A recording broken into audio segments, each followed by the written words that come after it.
बयनिसिमबो फुंबिलिनि गोजोन हामलायथिखौ बावहरग्रोनाय जाबाय। दिनै खुंगा 21थि बर' थुनलाइ आफादनि जोनोम सान।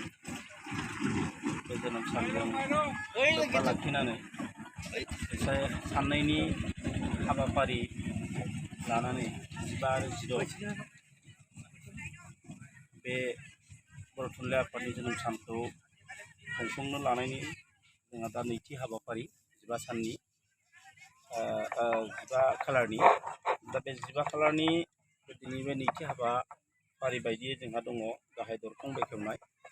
बे गाहाय दरखं बेखेवनो थाखाय जोंजोंनो हांख्रायनानै लेंहरजानाय मानगोनां आलुफारा जौगा आफादनि आलुफारा गामि जौगा आफादनि मानिजाथाव आफादगिरि मुसुमा बैजोंथि बसुमतारी बाजै आरो बे मेलावनो बाहागो लानो हानाय जोंनि गहपुर जिल्ला बर' थुनलाइ आफादनि आफादगिरि नेहाथारि सारमोनजों लोगोसे खुंगा 21थि जे बर' थुनलाइ आफादनि जोनोम सानखौ खुंफुंनायाव बिबान मोननाय मानजाथाव रायदाव आफादनि आफादगिरि नेहाथारि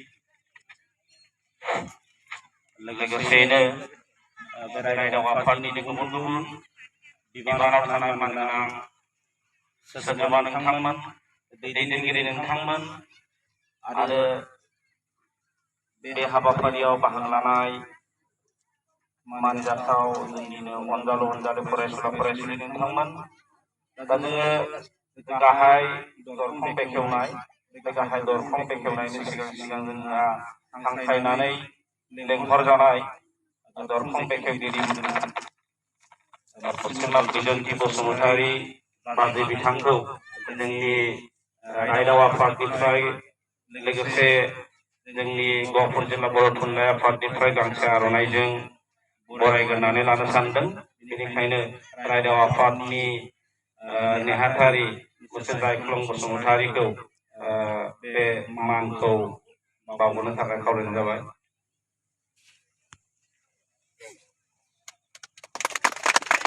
साबायखर थाबाय। बेजों लोगोसे बेखेवगिरि आलासि बिथांखौ फंनैसो बिबुंथि लाखिनानै जोंनि बे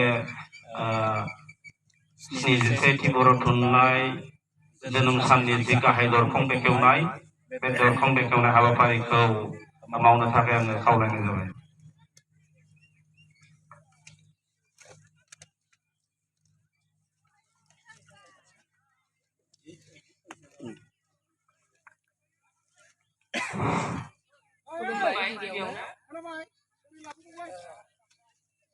खुंगा 21थि बर' थुनलाइ आफादनि जोनोम सान फालिथाय गहपुर जिल्ला बर' थुनलाइ आफाद जथायै गासै गुदि बर' थुनलाइ आफादसिम खुलुमग्रोनाय जासिबाय आरो दिनैनि बे साननैनि हाबाफारिखौ खुंफुंनो लानाय आफादगिरि नेहाथारि मानिनांमोन आरो आदैमोन, उन्दै फरायसुला फरायसुलिफोरसिम आङो आंनि गोसो गोरबोनिफ्राय अननायखौ जासिहरग्रोबाय आरो आङो आसा खालामो बे साननैनि हाबाफारिया मोजाङै मोजां जाफुंगोन। रायजो राजानि हेफाजाब आरो अबंनि अननायजों मोजाङैनो जाफुंनानै थांगोन आरो फरायसुला फरायसुलिफोरखौ मोजाङैनो मेहेरगोनाङै प्रग्रामाव बाहागो लानो आङो खावलायबाय। आङो दिनैनि बे प्रग्रामाव बाहागो लानो मोननानै जोबोरैनो गोजोननाय मोन्दों जे बिनि थाखाय आङो सारमोननिसिम रोजा रोजा साबायखर, बे गिदिर प्रग्रामाव बाहागो लानो थाखाय सुजुग सुबिदा होनायनि थाखाय। आरो आं मा बुंबावनो, सारमोन दं गिदिर गोलाव, बिसोरो मोजाङै बुजायगोन। आंहा बिदि गोलावै बिबुंथि होनो हानाय इसेबां मेलेमजिबिनि रोंगौथि गैया। आं बेखिनिखौनो बुंनानै दिनैनि बे मेन डेटखौ बेखेवना होनो आखायाव लाबाय।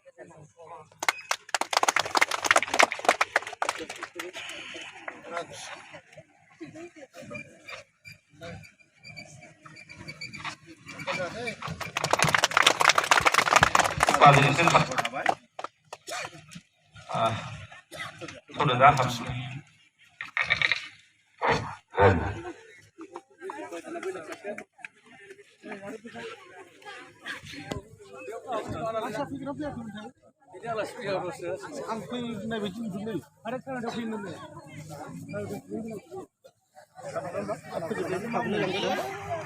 गाहाय दरखं बेखेवनाय हाबाफारिया जोब्बाय दा बिनि उनाव नैथि हाबाफारि जानो थांगासिनो दङ बे हाबाफारिया जाहैबाय रुंसारि महित बसुमतारी गोसोखां गाहाय सायनासालि बेखेवनाय बे हाबाफारिया दान्दिसे उनावनो जानो थांगासिनो दङ गोजोन्थों।